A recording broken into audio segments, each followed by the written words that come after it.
10 নম্বর সর্বশেষ, গুনহার বোঝা নিয়ে চলে গেছেন। গুনহার বোঝা নিয়ে চলে গেছেন। দুনিয়াতে গুনহার কাফারা মোচনের কোনো বন্দোবস্ত হয়নি, ব্যবস্থা হয়নি। যেগুলি আলোচনা করলাম 8 নম্বর পয়েন্ট পর্যন্ত কিন্তু দুনিয়ার কাজ, তাই না? 5 ওয়াক্ত সালাত পর্যন্ত। 9 নম্বর কি ছিল? হাসরের মাঠে রাসূলুল্লাহ সাল্লাল্লাহু আলাইহি ওয়াসাল্লামের সুপারিশ। ওটাও নসিব হইল না, বদনসিব ধরেন, ওটাও নসিব হইল না, নবী সাল্লাল্লাহু আলাইহি ওয়াসাল্লাম শাফাআতও পেলেন না। তাহলে গুনার বোঝা যে কাবিরা গুনাহ আছে, জাহান্নামে যেতে হবে। এখন আর একটা ওসিলা আছে, সুবহানাল্লাহ, আর একটি মাধ্যম আছে, লাস্ট মাধ্যম, শেষটি। সেটি হচ্ছে রহমাতু আরহামুর রাহিমিন, সবচাইতে বড় দয়ালু রব্বুল আলামিনের রহমত, দয়া, আল্লাহর মায়া মমতা যদি হয়ে যায় যে এই পাপিষ্টের জন্য দুনিয়া তো কোনো মাধ্যম হইল না গুনাহ মাফের, আর নবী সাল্লাল্লাহু আলাইহি ওয়াসাল্লামেরও শাফাত পেল না, বদনসিব হতভাগা, আমার মায়া, আল্লাহর মায়া হয়ে গেল। আল্লাহ যা তোকে মাফ করে দিলাম। হ্যাঁ না, আল্লাহকে শোকজ করতে হবে, আল্লাহ কেন মাফ করলেন? আল্লাহ আপনার নিয়ে দিয়েছেন, আল্লাহ নিজের দিচ্ছেন, আর রহমুর রাহিমিন তিনি। কথা বোঝা গেছে কিনা? জি, আপনার হক, আপনার প্রাপ্য আপনি পেয়েছেন কিনা এটা দেখার বিষয়। জি, এই মর্মে হাদিস শোনেন। হাদিস সুপারিশের লম্বা হাদিসের একটা অংশ। আল্লাহ তাআলা বলবেন শাফাআতিল মালায়েকা, ফেরেশতারাও সুপারিশ করেছে, যার জন্য করার করেছে। ফেরেশতার সুপারিশ অনেকে পেয়েছে। ওয়াশাফান নবী, নবীরাও সুপারিশ করেছে যারা পাওয়ার পেয়েছে।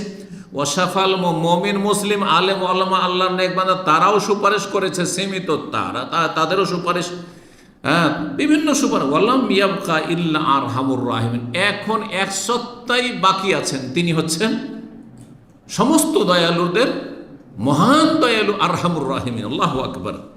ফায়াকবিযু কবযাতাম মিনান নার, জাহান্নামের আগুনে চলে গেছে কাবিরা গুনার কারণে, চোর ডাকাত আর বিভিন্ন পাপী সব জাহান্নামে জ্বলছে। আল্লাহ এক মুষ্টি তার মুষ্টি দ্বারা নেবেন। আল্লাহ রাব্বুল আলামিন, আল্লাহর মুষ্টি আল্লাহর মতো, আল্লাহর হাত আল্লাহর মতো, আল্লাহ নেবেন, আল্লাহর মুষ্টি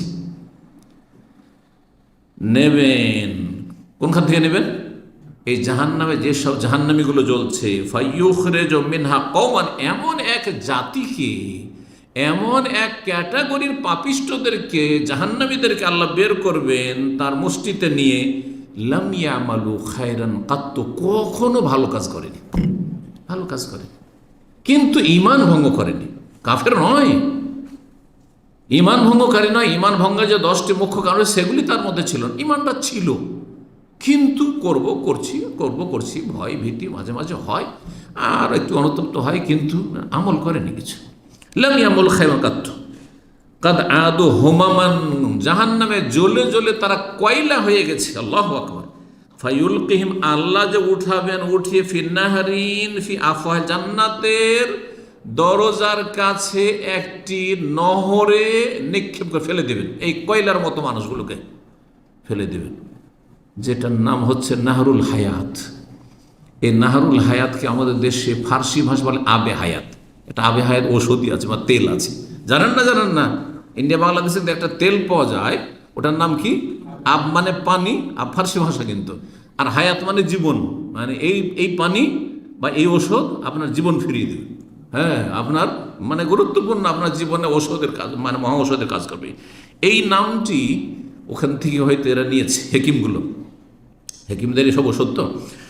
তো আল্লাহর জান্নাতের দরজার কাছাকাছি একটি নহর রয়েছে, সেখানে এই কয়লাই হয়ে গেছে যেসব জাহান্নামীরা জ্বলে, তাদের কিন্তু তারা পাপিষ্ট মুসলিম, নেকির কাজ তাদের নেই কিছু।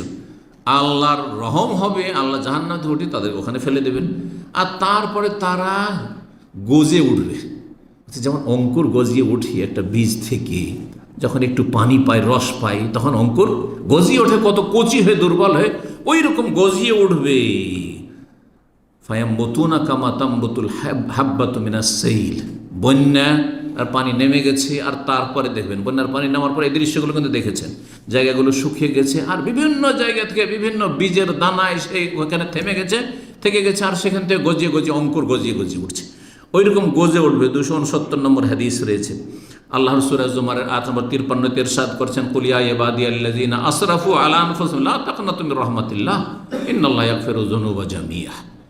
হে নবী বলে দাও, যে আল্লাহ তোমাদেরকে বলছেন, ইয়া ইবাদিয়াল্লাযীনা আসরাফু, হে আমার ওই বান্দারা যারা আসরাফু আলা আনফুসিহিম, নিজের ওপর অত্যাচার করেছো, নিজের ক্ষেত্রে সীমা লঙ্ঘন করেছো, লা তাকনাতু মির রাহমাত, আল্লাহর রহমত থেকে তোমরা নৈরাশ হয়ে যেও না, হতাশাগ্রস্ত হয়েও না।